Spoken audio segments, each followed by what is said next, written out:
오늘 우리가 읽은 본문, 그 본문은 놀라운 일을 증언을 하고 있습니다.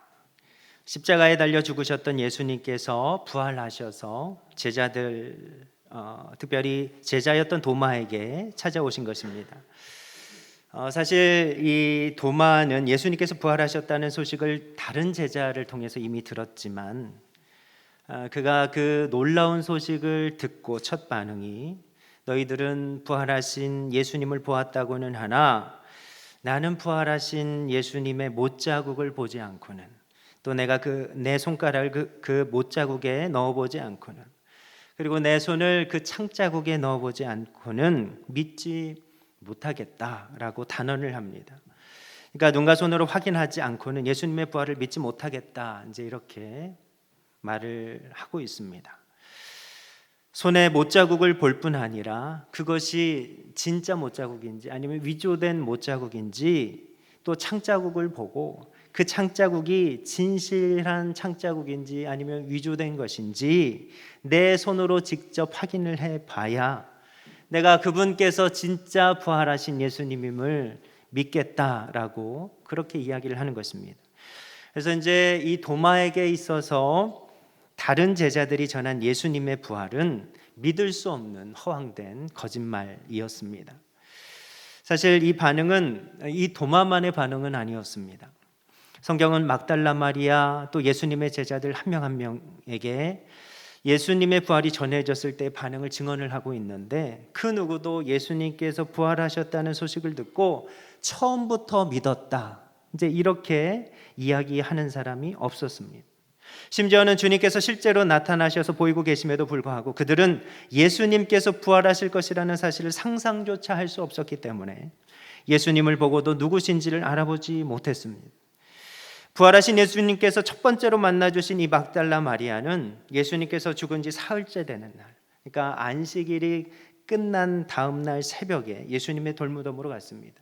당시 이제 문화에 따르면 안식일에는 아무것도 할 수 없었기 때문에 그가 이제 몸을 움직일 수 있는 안식 후 첫날에 무덤에 갔었던 것으로 그렇게 짐작이 됩니다. 그런데 무덤에 딱 갔는데 그 예수님의 돌 무덤을 막아놨던 그 돌이 옮겨진 것을 보고 그가 깜짝 놀랍니다. 아, 누군가 시체를 빼나갔구나.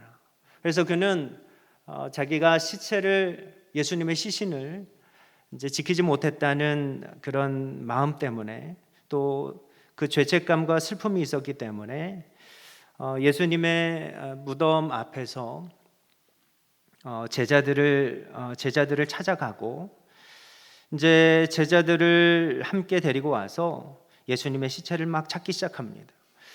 그런데도 수소문을 해도 찾을 수 없었기 때문에 두 제자는 떠나갔던 것 같고, 이 막달라 마리아는 그 슬픔 때문에 예수님 무덤을 떠나지 못하고 무덤 밖에서 울고 있었습니다.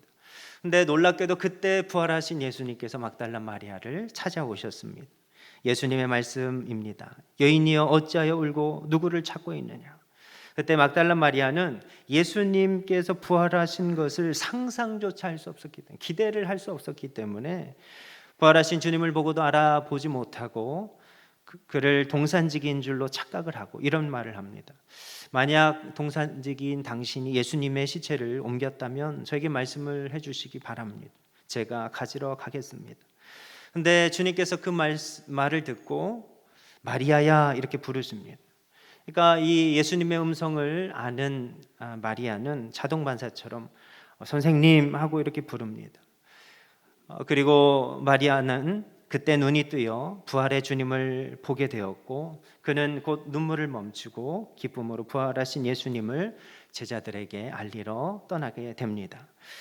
사실 예수님께서 십자가에 죽으시고 부활하실 것이라는 사실은 하나님께서 구약의 선지자를 통해서 참 많이도 예언을 하셨습니다. 그리고 예수님께서도 이 땅에 오셔서 제자들에게 수없이 내가 죽고 사흘 만에 부활할 것이라는 사실을 많이 말씀을 해주셨습니다. 그러나 그 일이 실제로 일어나자 주님과 함께 동거동락하면서 수많은 기적을 체험하고 실제로 그 기적의 주인공으로 살았던 제자들마저도 예수님의 부활을 믿을 수가 없었다는 것입니다. 그러니까 이 제자들은요, 주님께서 보리떡 5개, 물고기 2마리를 수만 명을 먹이신 것도 경험했고요, 주님께서 병자들을 다 고쳐주신 것도 경험을 했고요, 주님의 놀라우신 은혜를 많이 경험했는데도 이 부활의 사건을 경험하니까 믿을 수가 없었던 거예요. 그만큼 이 부활 사건은 아주 놀랍고 놀라운, 하나님만이 하실 수 있는 위대한 표적인 것입니다. 그래서 성경은 예수님의 놀라운 행적에 대해서 소개를 하고 있는데, 부활의 예수님은 예수님을 모욕하고 박해하고 죽인 자들에게 증명하듯 보이신 것이 아니라 주님의 죽음을 애통하며 주님을 사랑하는 자들에게 나타내 보이셨다는 거예요.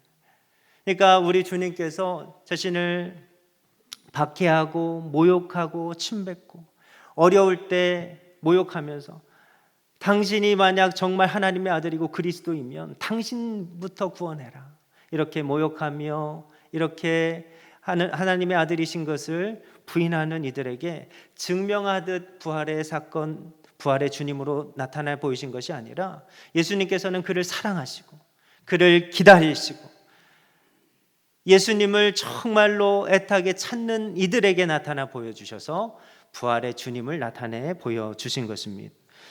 그래서 당시 무덤에서 지키고 있던 경비병들이 있었는데 이 부활의 주님을 그들이 보게 되었고, 부활하신 예수님에 대해서 대제사장들에게 말을 했지만 이 대제사장은 경비병들에게 뇌물을 주면서 예수님의 제자들이 시신을 도둑질해 갔다고 소문을 퍼뜨리라고 그렇게 이야기를 합니다. 때문에 유대인들 가운데 그런 소문도 퍼졌다라고 성경은 증언을 하고 있습니다. 여러분, 성경을 보면요, 마태복음, 마가복음, 누가복음, 요한복음에 보면 부활하신 예수님에 대해서 너무나 세세하게 증언을 하고 있습니다. 예수님께서 막달란 마리아에게 먼저 보이시고 11 제자들에게 보이시고 나중에는 500여 성도들에게 일시에 보이셔서 그들이 동시에 부활의 주님을 목격했다라고 증언을 하고 있습니다. 여러분, 이들은 대부분 예수님의 부활을 듣기는 했으나 기대조차 하지 않았던 사람들입니다. 그들은 낙심 가운데 있었던 사람이에요. 그러나 부활의 주님께서는 그들에게 오셨습니다. 그리고 그들은 모두 부활의 주님의 목격자가 되었습니다. 그들은 부활하신 예수님을 실제 보았고 그분의 음성을 실제 들었고 그분이 승천하신 것을 실제 보았기 때문에 그들이 부활하신 예수님을 보고 부활하신 예수님을 전하지 않을 수가 없게 된 것입니다. 그들의 증언한 기록들을 보면 놀라운 것을 발견할 수 있는데, 그들이 증언하고 있는 것은 누군가를 막 설득하려고 했던 것이 아니에요. 정말로 그들은 부활하신 예수님을 봤기 때문에, 부활하신 예수님의 음성을 들었기 때문에, 부활하신 예수님을 만나봤기 때문에 그들의 목격한 바를 진실되게 증언할 수밖에 없었던 것입니다. 여러분, 우리가 사순절기 동안 요한복음을 통해서 예수님의 십자가의 길을 함께 묵상했지만, 여러분, 예수님께서 십자가를 지고 죽으신 사건은요, 로마의 역사가들에 의해서도 기록된 역사적인 사실입니다. 그러니까 우리 예수님께서는 실제로 본디오 빌라도 총독에게 처형되었다, 이제 이렇게 기록을 하고 있습니다. 그러니까 이 예수님의 죽으심은 분명해요. 누구도 부인할 수 없는 역사적인 사실입니다. 그리고 놀랍게도요, 주님께서 부활하신 것은 그들 예수님을 모욕하고 예수님 저주하고 예수님을 못 박아 죽인 자들에게 나타난 것이 아니라 우리 부활하신 예수님께서는 그를 사랑하고 그를 믿고 그를 의지하고 하나님의 능력을 믿고 의지하며 나아가는 모든 믿음의 사람들에게 나타내 보여주신 놀라운 하나님의 은혜인 줄로 믿습니다. 여러분, 주님의 죽으심과 부활은 전설 같은 얘기가 아닙니다. 예수님의 죽으심과 부활은 하나님께서 모든 사람들을 죄에서 건져주시기 위해 계획하신 하나님의 구원의 비밀인 줄로 믿으시기를 바랍니다. 그러므로 우리는 오늘 주님의 음성에 귀를 기울이셔야 합니다. 주님은 의심하는 도마에게 나타나 주셨습니다. 그는 내가 못자국에 손을 넣지 않고는 창자국에 손을 넣지 않고는 내가 절대로 예수님을 믿지 않겠다, 부활의 주님을 믿지 않겠다, 이렇게 외쳤지만 우리 주님께서는 부활을 믿지 않는 도마에게 8일 만에 나타나 주셔서 이 모든 문이 다 닫혔는데 집 안으로 들어오셔서 그에게 말씀을 주셨습니다. 그게 바로 우리가 읽었던 본문 27절의 말씀인데 이렇게 기록하고 있어요. 도마에게 이르시되 내 손가락을 이리 내밀어 내 손을 보고 내 손을 내밀어 내 옆구리에 넣어보라. 그리하여 믿음 없는 자가 되지 말고 믿는 자가 되라. 아멘. 예수님의 부활을 믿을 수 없다, 허황되다, 거짓말이다라고 마음의 문을 닫았던 도마는 그제서야 부활의 주님을 보고 나의 주님이시요 나의 하나님이십니다, 예수 그리스도께서 세상에 오신 구세주와 하나님으로 믿게 되는 것입니다. 주님께서 그에게 이런 말씀을 하세요. 29절 말씀입니다. 예수께서 이르시되 너는 나를 본고로 믿느냐, 보지 못하고 믿는 자들은 복되도다 하시니라. 아멘. 제자들은 모두 주님을 보고 믿었습니다. 그러나 우리 주님께서 놀라운 말씀을 하세요. 주님은 보지 못하고 믿는 자들이 더욱더 복되도다 말씀하셨습니다. 여러분, 예수님을 보고 믿는 사람들이 있습니다. 보고도 믿지 못하는 사람이 있습니다. 놀랍게도요, 보지 않았는데도 불구하고 예수님을 믿는 사람들이 있더라는 것입니다. 그리고 우리 주님께서 말씀하세요. 보지 않고 믿는 자가 복되도다 하십니다. 여러분, 부활의 주님을 실제로 목격한 사람은 직접 본 그 당시 세대뿐입니다. 우리 주님께서는 우리에게 성령을 보내주시기 위해서 하늘 보좌 우편으로 승천하셨습니다. 그러나 주의 자녀들을 버리신 것이 아니라 예수님의 영 성령을 보내주셔서 우리 마음 가운데 임재해 주셔서 구원을 주시겠노라 약속해 주셨습니다. 그러므로 주님을 사랑하고 주님을 의지하고 예수님을 그리스도로 믿고 나아가는 인생들에게는 우리 주님께서 약속하신 성령, 주님의 영을 부어주셔서 놀라운 일을 행하시고 우리에게 믿음을 주시고 돌이키게 하시고 구원의 주님을 바라보게 하시는 줄로 믿으시기를 바랍니다. 여러분, 누가 예수님을 그리스도요 부활하신 구세주로 영접할 수 있습니까? 주님의 부활을 듣고 믿음으로 나아가는 사람입니다. 주님의 부활을 마음속으로 믿고 의지하며 나아가는 사람에게 주님께서 믿음을 주시고 은혜를 주시는 줄로 믿으시기를 바랍니다. 여러분, 주님을 믿고 나아가는 사람들에게 예수님의 영을 부어주셔서 지식적으로 믿는 단편적인 믿음이 아니에요. 온전한 체험을 허락해 주신다는 것입니다.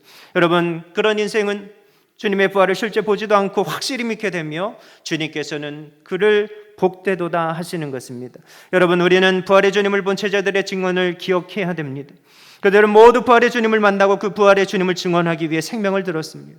여러분, 그들이 만약 한 사람이라도 가짜를 보았거나 그것이 꾸며낸 사실이었다면 그들은 부활의 주님을 전하기 위해서 그들의 소중한 생명을 버리긴 어려웠을 것입니다. 세상 사람들이 이야기하듯 죽으면 끝나지 하는 인생이라 했다면 그들은 그 소중한 생명을 주님께 심을 수 없었을 것입니다. 그러나 그들은 모두 부활의 예수님을 전하며 부활의 산소망으로 자신의 생명을 심었다는 것입니다. 그리고 우리에게까지 그 부활의 예수님이 전파되게 된 것입니다. 사랑하는 성도 여러분, 예수님께서 부활하셨습니다. 할렐루야. 우리 예수님께서는 죽음을 이기셨습니다. 우리가 가장 두려워하는 것이 뭐예요? 죽으면 다 끝인 건 아니겠습니까? 그러나 우리 주님께서는 부활의 첫 열매가 되어주심으로 우리에게 부활이 있다는 것을 알게 하셨습니다. 세상 사람들이 이야기하는 것처럼 죽으면 끝이 아니라 영원한 생명의 삶이 있다는 것을 우리 주님께서 나타내 보여주셨습니다. 하나님께서는 하나님이 사랑하시는 자들, 하나님의 자녀들, 하나님의 백성들을 불러 모아주시고 그들에게 영원한 생명을 주시며 그들과 함께 영생복락을 누리는 그런 은혜의 하나님이심을 우리 예수님을 통해서 나타내 보여주신 줄로 믿습니다. 그러므로 우리 사랑하는 성도 여러분, 예수님의 부활의 증인으로 살아가시는 저와 여러분들이 되시기를 예수님의 이름으로 간절히 축복합니다. 우리 예수님의 부활을 믿음으로 나아가면 우리 주님께서 성령을 부어주셔서 그 놀라운 일을 믿게 하십니다. 도마도 믿지 못했어요. 예수님의 제자들도 믿지 못했어요. 그러나 성령을 보내주시면 우리가 예수님의 은혜로 그 놀라운 일을 믿음으로 나아갈 수 있는 은혜를 허락해 주십니다. 저와 여러분들 부활의 산증인으로 사시는 축복의 성도들이 다 되시기를 예수님의 이름으로 간절히 축원드립니다. 우리 옆에 계신 분들 이렇게 축복했으면 좋겠는데 부활의 증인으로 사시는 축복이 있으시기를 바랍니다. 할렐루야. 우리 다 같이 찬송가 162장 좀 고백했으면 좋겠는데요. 찬송가 162장 찬송가 가사를 보면 부활하신 구세주에 대한 고백이 있습니다. 우리 이 믿음의 고백, 우리 후렴만 고백하고요. 우리 주님 앞에 기도함으로 주님, 우리에게 참 소망을 주시고 부활의 증인으로 살 수 있는 은혜를 달라고 우리 기도하는 시간을 갖도록 하겠습니다. 예수 예수 예수 예수 늘 살아계셔서 주 동행하여 주시며 늘 말씀하시네. 예수 예수 내 구세주 예수 내 맘에 살아계시네. 늘 살아계시네. 이 시간 우리 다 같이 기도하기 원합니다. 주님, 우리 마음 가운데 임하시는 예수님 믿음으로 나아갑니다. 부활의 산증인으로 살 수 있도록 은혜를 달라고 우리 간절한 마음으로 주님의 이름을 한번 부르짖고 통성으로 기도하겠습니다. 주여, 걸어가시고 잡으신 아버지 하나님, 은혜와 사랑을 진실로 감사합니다. 주님, 부활하셨습니다. 세상의 수많은 사람이 이 사실을 믿지 못했고, 심지어는 예수님의 제자들마저도 예수님의 십자가의 죽으심을 받건만, 또 예수님의 약속의 말씀을 들었건만 그들은 믿음으로 나아가지 못했습니다. 그러나 주님께서는 다시 사셔서 부활의 산소망을 우리에게 허락하시고 아버지, 믿음 없는 자들에게 믿음을 주시며 우리에게 말씀하십니다. 보지 않고 믿는 자는 복되도다 말씀하시는데, 부활의 생명이 우리 마음 가운데 역사하게 주시옵소서. 부활의 주님이 우리 마음 가운데 들어오셔서 아버지, 사람으로서 할 수 없는 그 부활신앙을 가지고 예수님의 부활의 증인으로 살아갈 수 있도록 은혜를 허락해 주시옵소서. 예수 예수 내 구세주 예수, 나를 살리시기에 십자가 지신 예수, 내 마음에 살아계셔서 늘 함께하여 주시옵소서. 거룩하신 예수 그리스도를 받들어 감사하며 간절히 기도하옵나이다. 아멘.